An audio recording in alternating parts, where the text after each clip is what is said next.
Hello, my name is Mordred Viking, and I'd like to welcome you to episode 21 of this Let's Play Pillars of Eternity.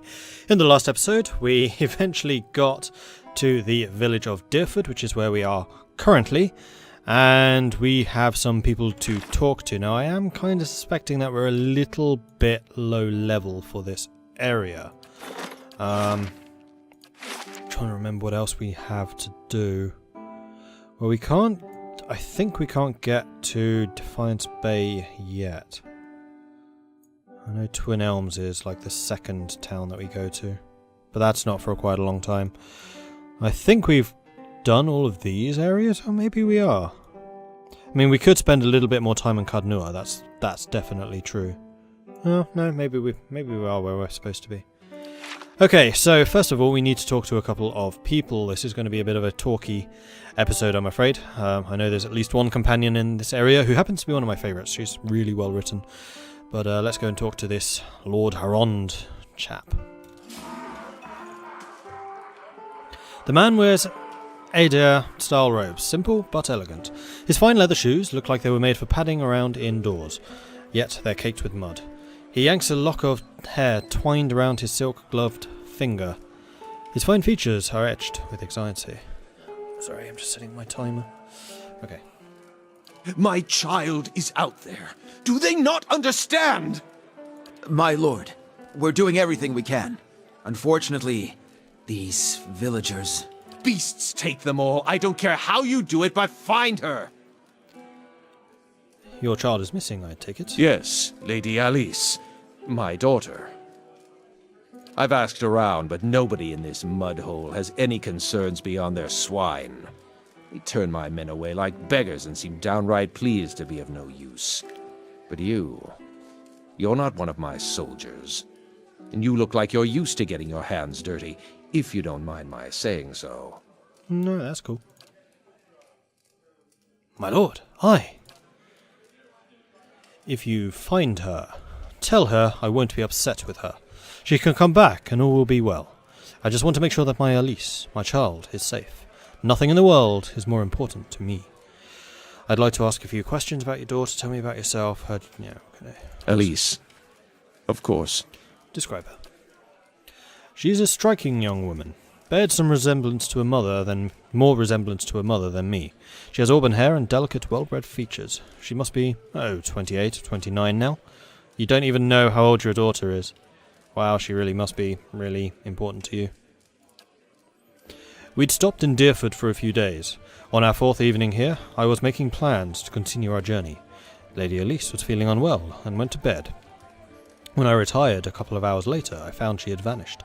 None of my men had seen her go, and no one at the inn knew where she was. Since then, my people have been combing the village, but we've yet to find a clue, and the locals have been no help. And why did you two come to Deerford?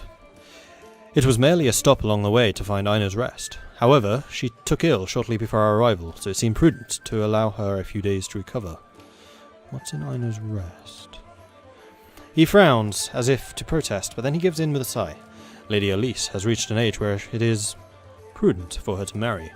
Given this legacy business, I can't let her fertile years slip by, nor do I want her womb to fester in the presence of so many hollowborn. So I can use my high intelligence. We don't have the survival skill to say that one. And then these... Generally, you want to pick the ones with the stat. You think I haven't considered that? Arranging a suitable match is difficult. The best prospects for my child lay in Ina's Rest. Where's the rest of your family? Surely they wouldn't want to miss your daughter's betrothal. Lady Harond is ill-suited for travel, I'm afraid, and unfortunately, Alice has few other close relatives. My sister and her husband, Alice's aunt and uncle, of course, have been visiting Edda these past months. And as for siblings, Alice has none. My wife has only given birth to Hollowborn since Alice, that is. Alright, so we're going to go and look for Alice. What? As usual, I'm just going to flick through this guy. I'm just kind of interested. I don't usually read this bit. If you want to read it yourself, pause.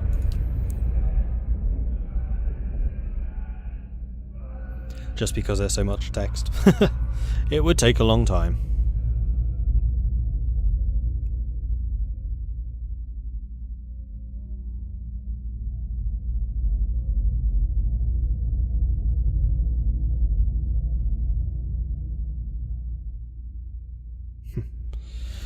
She nicked the money. It's not very nice.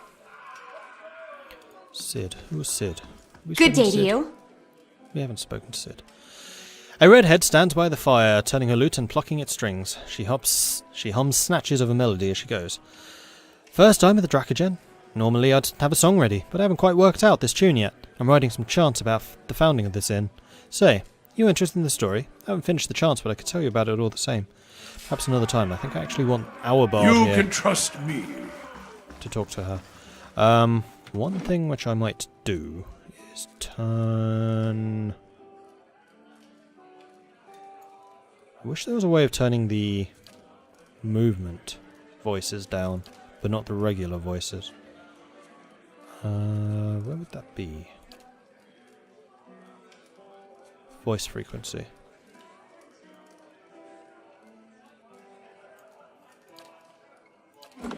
What? Just so we don't have to deal with that constantly. Whoa, no, not attacking. What are you doing here in the kitchen? Dangler will get you sorted out with food and drink. Charming. This whole place, charming. Dan de Valero, haven't seen you yet.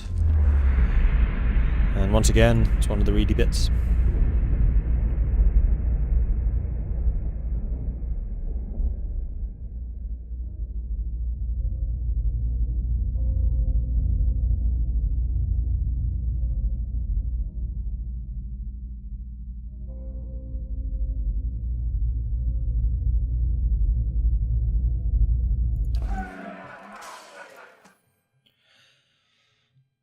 Okay. So after this, I think we'll go and find the other person. Who's coming up the stairs? The Orlan hovers by the window, peering out of it every few seconds. As you enter the room, she watches you carefully, her hand hovering by her stiletto. She cranes her head to peer behind you. Anyone follow you? Who sent you? What are you talking about? The hooded man leaning against the wall glances out the door and nods to the Orlan. The hand over the weapon relaxes, but she's still watching you closely. Some old friends from Defiance Bay are looking for me. We're not exactly friends anymore, if you catch my drift. I'm just trying to lie low and mind your own business. Know what I mean? Boss. The Mourner looks at the Orlan and jerks his head at you. Alright. She raises a hand to your Norma before turning back to you. My friend here thinks you could help us out. Now, I'm sure you're a busy man, so I'll make it worth your time. She flips you a couple... I can't read today. She flips you a few coins. Just go take a look around town. Come back and let me know if the coast is clear if you see any suspicious figures. You're pretty I'll report back if I find anyone skulking in a corner and cackling manically. You're pretty suspicious. What's this about? She scratches the back of her neck. I might have got myself in trouble with some powerful people in Defiance Bay. Powerful criminal people. I suppose it was bound to happen eventually. I'm a thief by trade. It's hard to do my kind of business in the city without crossing them eventually. Now, I'm just trying to put some distance between us. Yeah, alright. Who's coming up the stairs? I guess you want me to shut the door. What about in here? De Medici. Orion de Medici. That's a real character, isn't it? As in, real. Medici certainly were.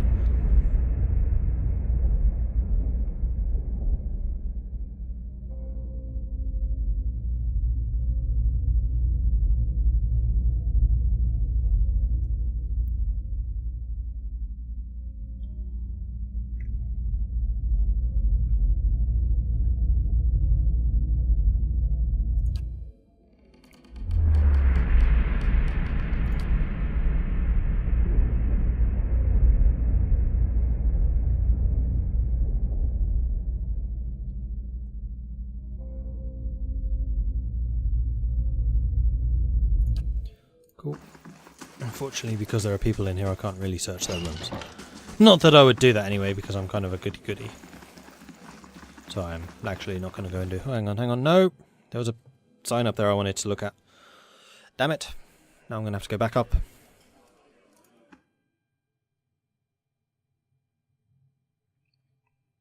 That's what I wanted to see. The painting depicts a forested ravine somewhere in the Living Lands. Okay.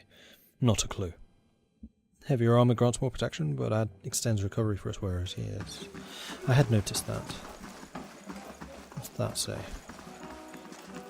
This sculptor head looks as old as the inn. Its leathery skin is cracked and bleached from years of exposure. The portrait depicts a man and woman dressed in Edarin garb that could have been in style a century ago. The heavy frame has been battered and the plate has been once born. The patron's name has been scratched out. They share a passionate embrace which seems at odds with the disgust on their faces. Okay. Onwards. Yes, we are going to have to buy some more camping supplies unless we find some. I think we can carry 4 now, and we're down to 2. 1. Alright, where is she? I think she's over here somewhere.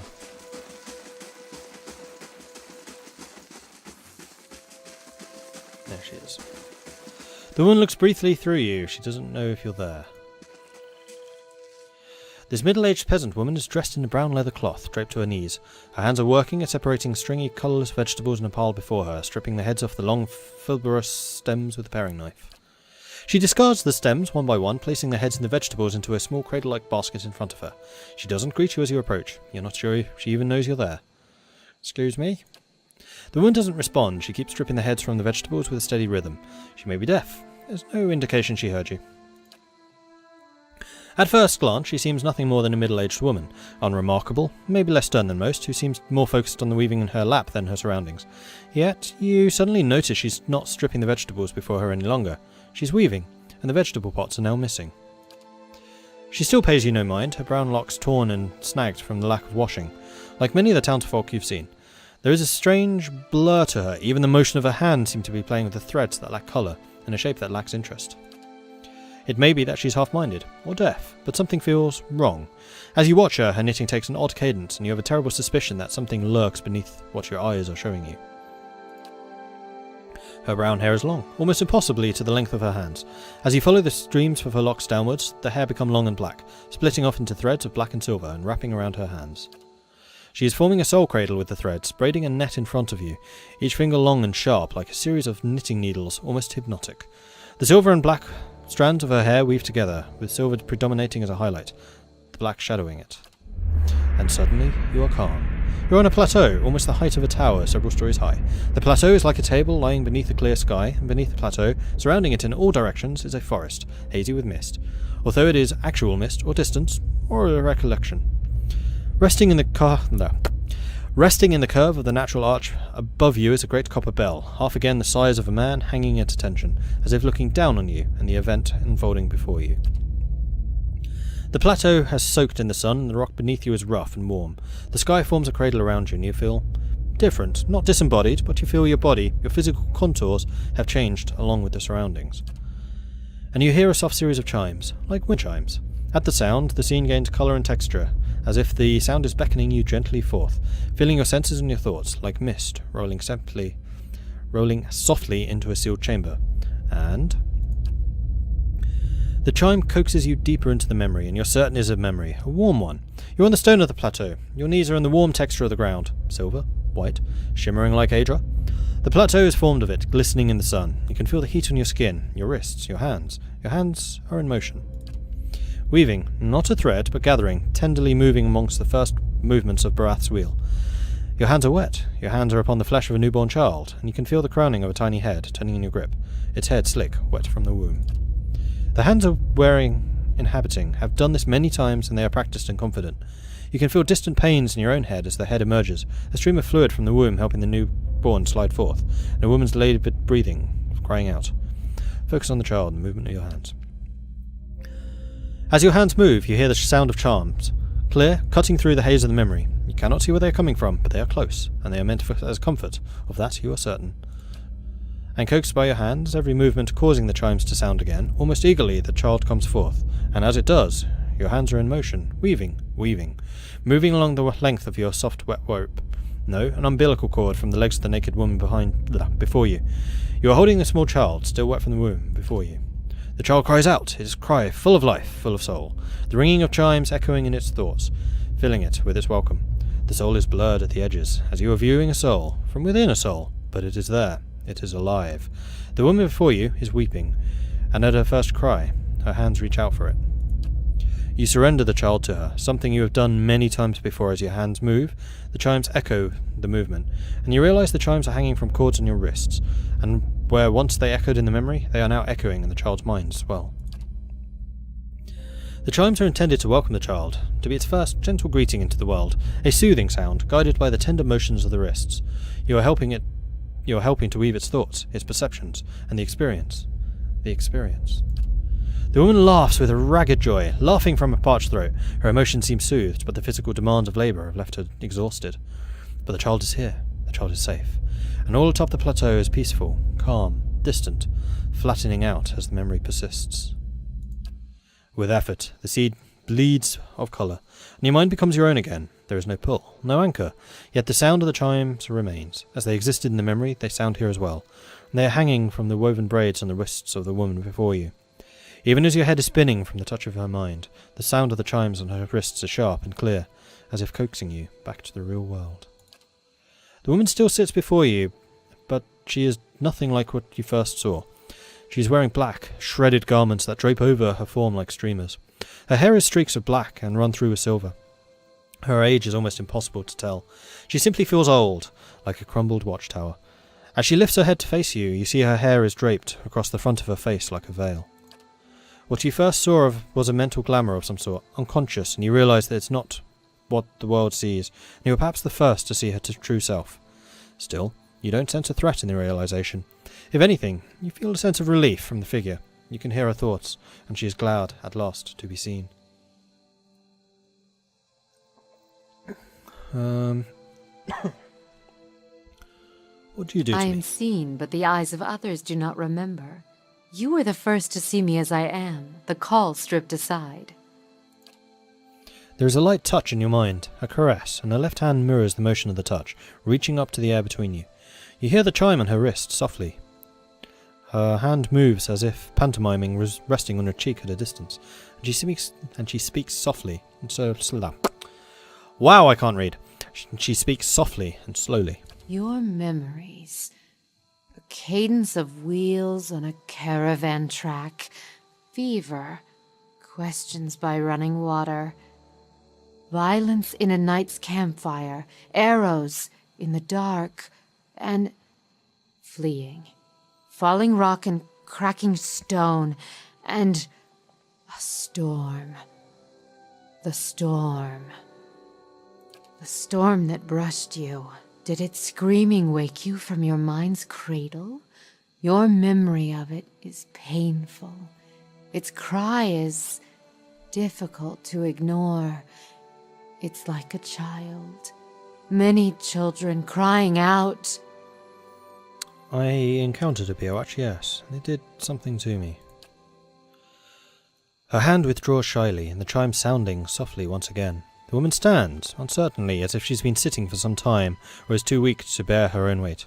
You notice her cheekbones are tight, her face gaunt, yet while her stance is weak, she seems determined to stand before you. You are able to see me. It is almost a question. You suddenly realise she doesn't know what you saw when you looked at her, the image on the plateau, yet the image was so clear, so sharp, you're surprised she didn't feel you there. To see me is a rare gift, a watcher's gift. I've never been able to do that with a living... Well, that's not true, I have.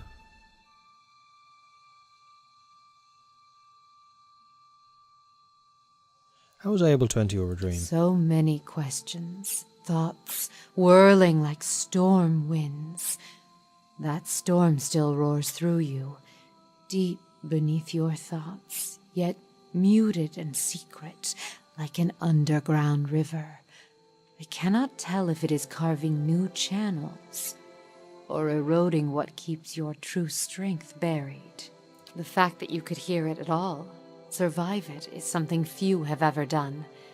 Your power will grow stronger with each soul you touch, as it allowed you to reach out to mine. See, from this line, I wonder if the more of the random texts that I read, if that has some kind of trigger in the background or something. I don't know. It'd be kind of cool if it did. But I don't know. There is a silence, and although it seems to last but for a heartbeat, in your thoughts it stretches out between the two of you, like a pull between your minds. You blink, take a breath, and then you realise she wants to ask you a question, yet can't form the words, as if assembling them is painful, or there are simply not enough pieces. You wish to travel with me? You feel a wave of fear, gusted with the strength of relief, although oddly, her expression does not change. Then, fear dissipates, and you feel strength and certainty, as if the plateau from a memory lies beneath you, and a calm sky looks down upon you. And there we go, we have another character, and she is awesome. Like, ciphers are ridiculous.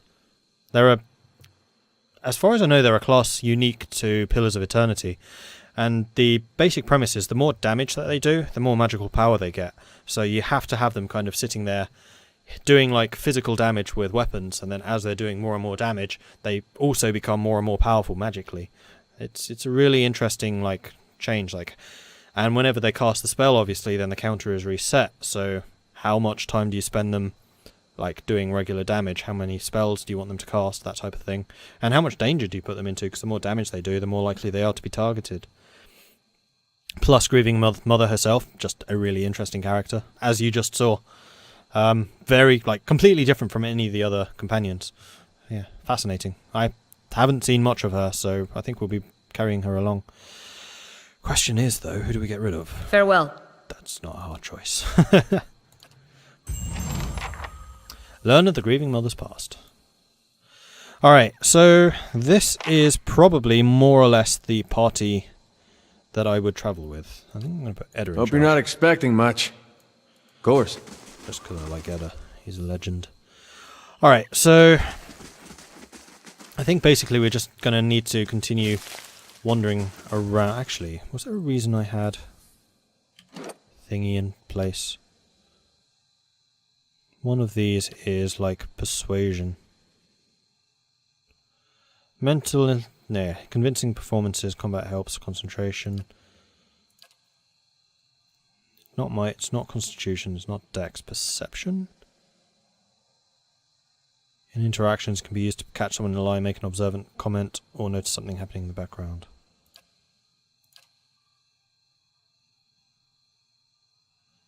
In interactions can be used for deduction, sudden so you're actually pretty high in everything. I mean, you have a ridiculous resolve skill level. No, I think Edda is just because he's kind of the all-rounder. Plus, I just really like Edda. He's a weird character. I mean, there is obviously more to him, but he's just like your average Joe who just goes on an adventure. That's the kind of impression I get from him. I kind of like that. Like, everyone else is like, I am destined to become something great, and he's just like, no, I need to travel. I want to travel. Plus, he's voiced by Matt Mercer, which is always a bonus. Him and him. Alright. You're still talking to the villagers. The smell around here reminds me of this stable hand, Drutman. Not real popular with the women, Drutman. Ah, shopkeeper.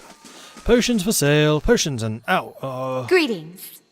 A young woman leans against the wagon. One arm, one side of her face are covered in bandages with raw, rippled flesh showing underneath. A minty, tangy scent wafts from her dressing. She smiles painfully. Just ventured into town. I'm about drying some of my stocks, but you're welcome to have a look-see. Why are your stocks limited? It's the damn roads. Can't catch none of my suppliers, and so I'm stuck with whatever I can scrounge up in the wood. Deercap, river reed, and the like. Well, that's well and good, but most potions require something stronger too. Troll skin, vessel bone, what have you. And then there's the really rare ingredients, things you'd never be able to afford, let alone find on your own. What did you find? Hendia winces at the rest of the story, comes tumbling out of her. I've been keeping an eye on the lake's nest east of town at Deerford Crossing. The beast stayed just long enough to lay a clutch and moved on. Thank the Sky Mother, it wasn't a full-grown dragon. She looks at the bandaged arm and grimaces. Fresh eggs are much more useful than the ones that get passed between merchants or left in nests for weeks or more, and that clutch looked to be at its peak. Thought I'd see about getting an egg, but I didn't realise so many of them had already hatched, or that young worms were so territorial. I can get an egg for you. She keeps her gaze steady, but you see hope kindling in her eyes and twitching at the corners of her mouth. I sure hope you're not leading me on. I don't think I could stand getting burned again. She bites her lip. If you really mean to go after it, I'd certainly pay you. Just remember, big as they are, dragon eggs are fragile, and there's a lot more I can do with a whole one. Hello. She adjusts one of her bandages. Anything else I can do for you? I got some handy ointment if you're braving the roads anytime soon.